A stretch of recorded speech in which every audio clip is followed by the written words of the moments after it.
এই চিঠি সকালবেলা পড়লে নাকি হয়, দুপুরে পড়লে নাকি হয়, বিকালবেলা পড়লে নাকি হয়, ফজরেও পড়লে নাকি হয়, জোহরেও পড়লে নাকি হয়, আসরেও পড়লে নাকি হয়, মাগরিবে পড়লে নাকি হয়, এশায় পড়লে নাকি হয়।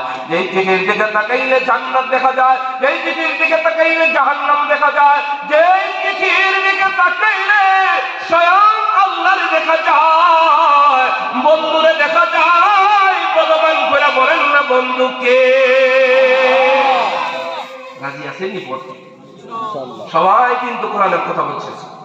আমি আলোচনা 3 জনের আলোচনা 2 জনের আলোচনা শুনছি, দুজন কোরআনের কথা বলছে। আমি আপনাদের সামনে কোরআনের কথা বললাম, একটু ভিন্ন আঙ্গিকে বললাম, আপনার মাথায় রাখার জন্য বললাম, আপনার দেমাগে দিয়ে গেলাম, আপনার দেমাগে দিলাম। সুতরাং কোরআনটা পড়ব না ছাড়বো?